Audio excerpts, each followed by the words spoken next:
Welcome to the podcast, Let the Prophet Speak. This is Ruth 1, that is Ruth, Perek Aleph, the first part. This is Saul Weiner, the host of your podcast. Today we begin the study of the book of Ruth,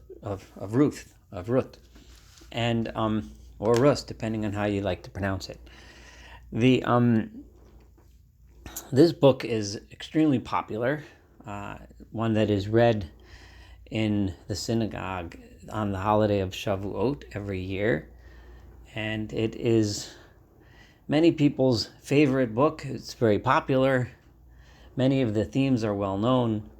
However, if we take a fresh look, there is always a lot to learn and a lot of new understandings, and we are going to do again the mission of this podcast, which is to let the prophet speak. Let's try to look at the words fresh, read the verses fresh, and learn the lessons that this wonderful book is trying to teach us. By way of introduction, there's a lot to say. I am not going to spend too much time with an introduction because I want to learn from the verses themselves the ideas. But I do want to say a few things. First of all, the time period within which the book is set is the days of the Shoftim, the days of the judges. We don't know exactly when during that time period it occurred. The period of the judges, for those that need a reference point, after Joshua and the people of Israel conquered the land and divided it up among the 12 tribes. The 12 tribes of Israel settled the land of Israel, and it was kind of like a loosely confederated group of tribes that were, related to one another, shared a religion, but there was no commonwealth, so to speak. There was no king, no central government. This was before the days of King Saul, who started was the first king over all the 12 tribes together. This period lasted about a little bit less than 400 years. During this time, the temple was not yet built, the central temple, but there was a tabernacle, the same one that they came through the desert with, and it was placed in Shiloh for most of the time. And the people were ruled by judges. There were judges who were either, who arose among the people, who became recognized as judges, and it was not an official form of government, but it was a period of what is said in other places in Tanakh, Ish kol hayosher b'einav yasa. People kind of did their own thing. There's a whole book of Shoftim, of Judges, which discusses this time period specifically. Now, sometime during that time is when the book of Ruth took place. Another point, and the theme, actually, the end of the book sets us on the path for when a king will be established, and we'll get to that when we complete the book. Another thing I want to point out is that there are many, many, many, many themes that we learn from this book. I'm not going to say them all now, but as we go through the book, we will pick out numerous ideas and numerous themes and numerous lessons. Almost every group of verses has another theme, another idea, something else to teach us, something else for us to learn. There's something in it for everyone, so to speak. So let us begin. Today I'm only going to start the first chapter and make a few points and hopefully let the prophet speak. So here we go. Verse 1. Vayihi bimei shefot hashoftim. It was during the days when the judges were judging. And now here a judge doesn't necessarily only mean a judge. The judges were also leaders in some cases, as we know from the book of Judges. They were military leaders. In some cases they were teachers. In some cases, they were also prophets. But here we are during this time period. Vayihi ra'av ba'aretz, there was hunger in the land. Vayelech ish mi Beit Lechem Yehuda, and a man who lived in Beit Lechem or Bethlehem, which was in Judah, He went lagur, to live, bistei Moab, in the fields of Moab. Moab was a nation that was adjacent to the nations, the land of Israel, somewhere in modern day Jordan. It was area in the desert, and they went there because apparently there the food situation was better. Huv ishto, he went with he plus his wife, ushne bonav, and his 2 sons. Now, immediately this term, this occurrence where there's a hunger, and a person leaves the land of Israel to go live in a different country, reminds us immediately, and it's impossible not to draw those parallels with several other occasions where this occurred in the Torah, most notably in Genesis 12:10, in Genesis Perek Yud Beis, where we find that Avram, immediately after he arrived in the land of Israel, to the land which God had promised him, there was a hunger, and Avram went down to the land of Egypt. Another famous time, of course, was when there was hunger in the time of Yaakov, of Jacob, and the 12 tribes, when there was a hunger, and which led to the discovery that Joseph was still alive in Egypt, and eventually led to the entire family to go down to Egypt and leave the land of Israel. So these are some, it immediately brings back memories of those occasions. Now, as we'll see in the next several verses, the end of the story, with Abraham and Jacob, we never get the sense from the Torah that there's something wrong with what they did.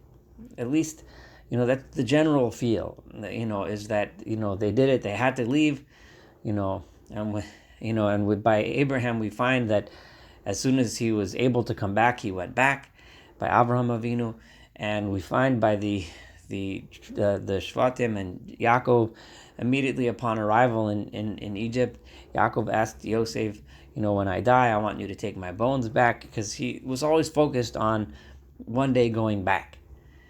But we do get a sense here that that this man, who we had to name, we're about to name him in the next verse, that there was kind of something different about his leaving, something wrong, and we're going to try to we'll try to tease that out in the next few verses. V'shemo ish Elimelech, and the name of this man was Elimelech. Elimelech literally means "my God is my king." A very grand, wonderful name.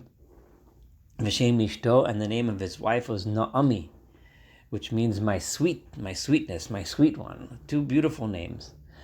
V'shem shnei vonov, but the name of his 2 sons was Machlon v'Chilion Ephratim. Machlon, which is an extremely odd name. It's hard to imagine that this was his actual name, but which seems to come from the word machla, which is illness. So the illness son, the Chilion, from the lost language of kiloyon, of destruction. So illness and destruction. It's hard to imagine that this was their real name, but this is the name they're being described by here, Ephratim. The meaning of the word Ephratim, I'm just going to quote the Ralbag, is, as we see in other places in Tanakh, B'derech Ephrat hi Beit Lachem, is a city near Bethlehem, or an area, or the province within Bethlehem was called Ephratim, that they were from that area. It also, Rashi explains that Ephrat means a language of they were choshuv, they were special, they were upstanding, renowned citizens.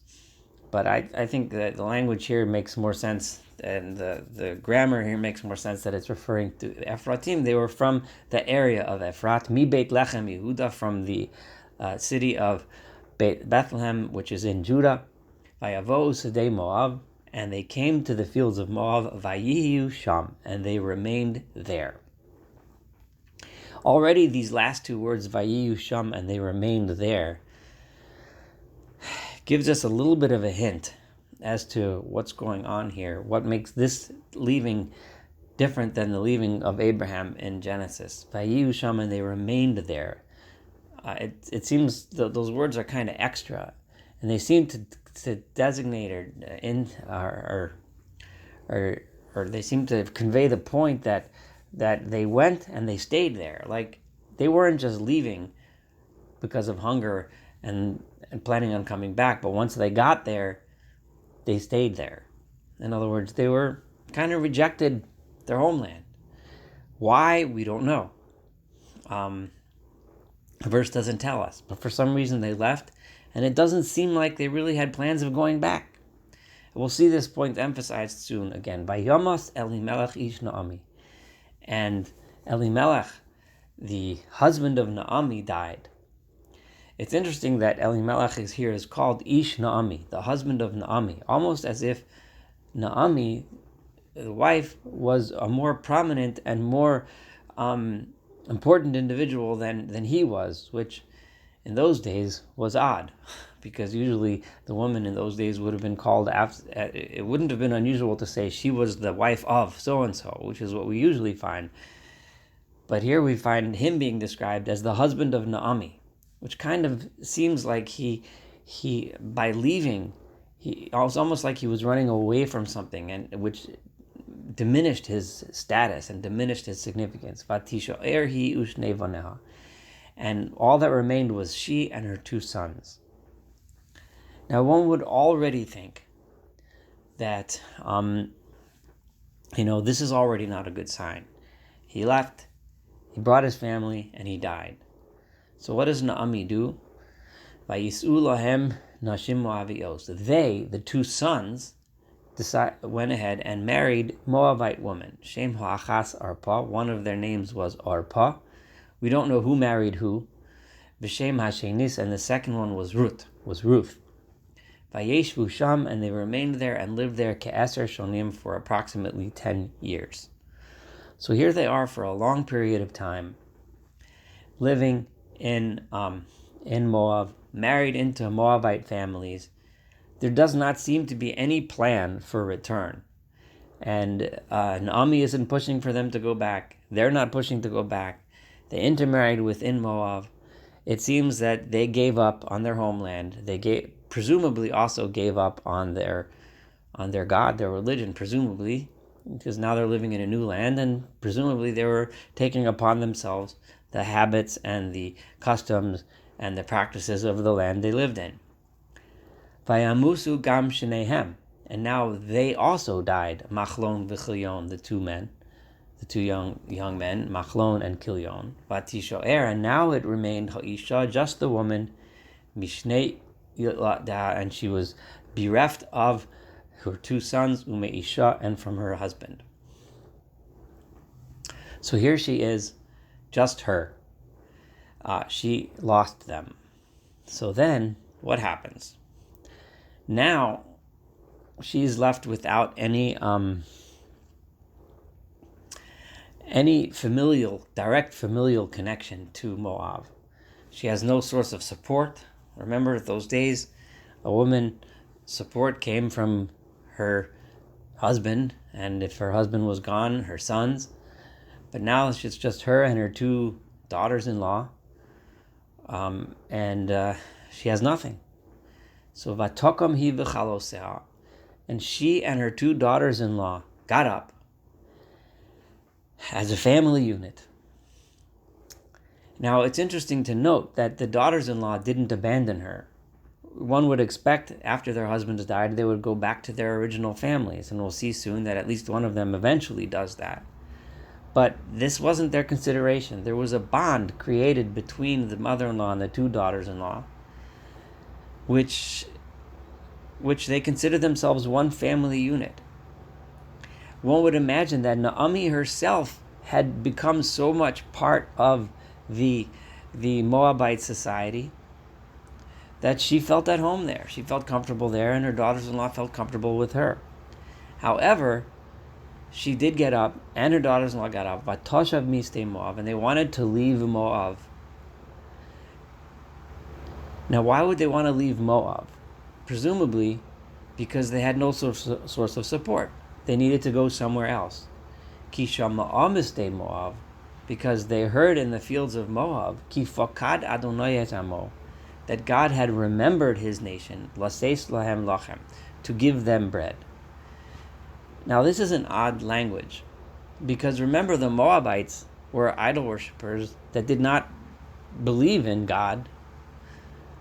So what is this? They might have heard the news, okay, the economy improved in Judah. That might have been news bouncing around.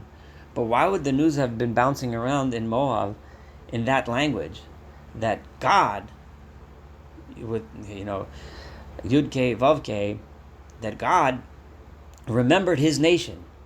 It sounds like it's just not a it sounds like it wasn't just that God remembered that it wasn't just that the economy improved, but something special had happened there, something miraculous, like everything turned around, and something which the Moabite, now we don't know exactly what, but it seems clear that what the news that was going around Moab, simply based on the language of these words, I'm not trying to read anything into it, but the language of these words is such that the news was going around Moab that, wow, God remembered his nation. Like, it's miraculous. There must be something special going on. There must be something special between God and his nation, that God has given them bread.